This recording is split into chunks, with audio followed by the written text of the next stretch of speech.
My rich aunt secretly made me her successor. After my parents threw me out 5 years ago, they came to her while reading expecting a payday. Dad, she's just a foolish girl.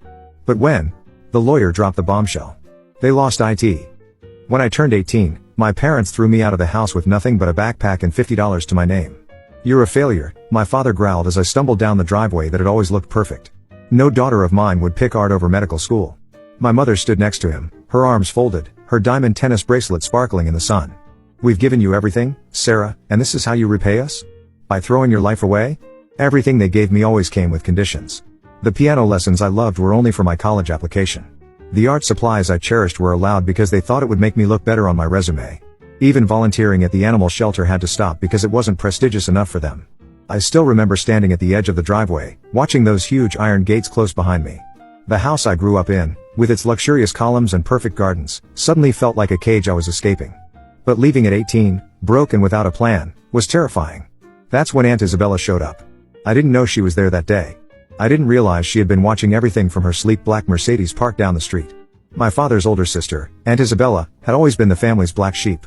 Unlike my father, who became a surgeon for the prestige, she built a tech empire from scratch. Get in, she said, pulling up beside me. I had always admired Aunt Isabella. She was the opposite of my parents, kind, genuine, and more interested in who I was as a person than who I could become in the eyes of others. She looked every bit the CEO in her tailored suit and Louboutin heels, but her smile was warm and reassuring. They're wrong about you, Sarah, she said as we drove away. Art isn't just about pretty pictures. It's about seeing the world differently, and that's what makes you special. That day changed everything. Aunt Isabella didn't just give me a place to stay, she gave me a new beginning. Her penthouse became my safe haven, her mentorship became my guide. While my parents told everyone I'd run away, Aunt Isabella helped me apply to art school.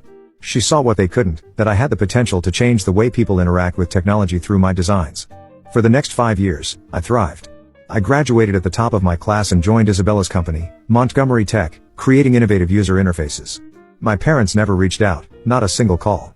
Their silence stung, but Aunt Isabella's pride in me soothed those wounds. You're exactly where you're meant to be, she'd remind me when I stayed up late working on deadlines. What I didn't know was that she was sick, cancer, terminal. She had been diagnosed 6 months earlier but had kept it from me. She still came to work every day, still mentored me, still pushed the company forward. The day she passed, I lost more than an aunt, I lost the only parent who truly saw me. Her funeral was just as she'd have wanted, elegant, understated, focused on celebrating her life. I sat in the front row, in a Chanel suit she bought me for my first board meeting, holding back tears as people shared stories of her brilliance and kindness. Then I saw them. My parents walked in as if they owned the place, Mom in her designer black, Dad in a tailored suit. They looked older, worn down by time. Money couldn't hide the bitterness etched into their faces.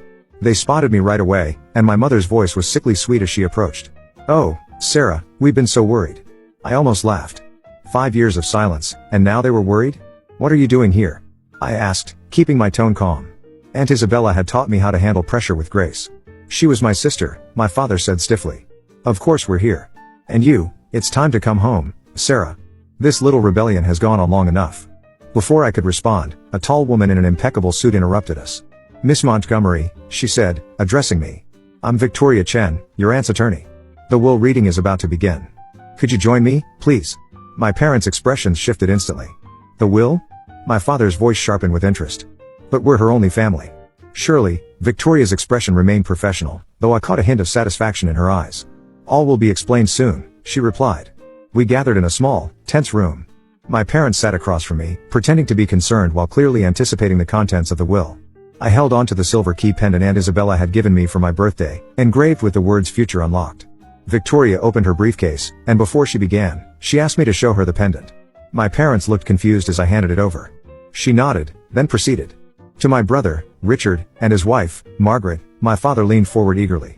I leave the same thing they gave my niece, Sarah, 5 years ago, $50 and the opportunity to walk away. The room exploded. This is a joke. My father roared, his face turning red. I'm her only sibling.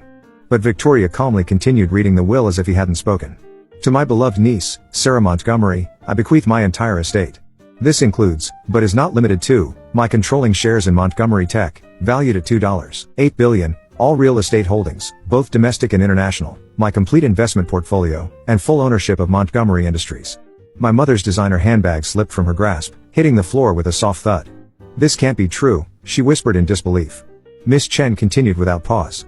Furthermore, I formally appoint Sarah Montgomery as my successor, effective immediately upon my passing, to assume the roles of CEO of Montgomery Tech and President of Montgomery Industries.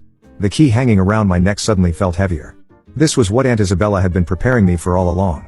The late nights spent reviewing financial reports, the board meetings she insisted I attend, the business courses she encouraged me to take alongside my art degree, it hadn't been mere mentorship, it was training. This is preposterous. My father bellowed, shoving his chair back so hard it nearly toppled over. She's nothing but a naive girl who sketches pictures. She has no business running a multi-billion-dollar empire. Miss Chen calmly retrieved another document from her folder. On the contrary, Sarah has effectively overseen Montgomery Tech's UI/UX division for the past year, leading to a 40% increase in user satisfaction and a significant boost in stock value. Isabella meticulously documented Sarah's contributions. Instantly, my mother shifted tactics. Her expression softened into one of motherly concern as she reached for my hand. "Sweetheart," she began in a soothing tone. I pulled away. "This is far too great a burden for someone your age. Let us help you. We're family, after all." "Family?" My voice was steady yet firm. Family doesn't abandon their daughter with nothing but $50. Family doesn't turn their back on their child for pursuing her dreams. Aunt Isabella was my real family. "Sarah," my father's voice darkened with warning, "think carefully about your next move. We will challenge this will. You are clearly not equipped to handle such an enormous responsibility." For the first time, Miss Chen smiled. Isabella anticipated such a reaction. She slid a flash drive across the table. "This contains 5 years' worth of documented attempts by both of you to access Isabella's personal accounts, including falsified documents bearing her forged signature. She kept meticulous records. Additionally, she documented your efforts to bribe board members to vote against Sarah's initiatives." The color drained from my parents' faces. Miss Chen wasn't finished. "Furthermore, there is a letter addressed to Sarah." She handed me an envelope, my name elegantly inscribed in Aunt Isabella's familiar handwriting.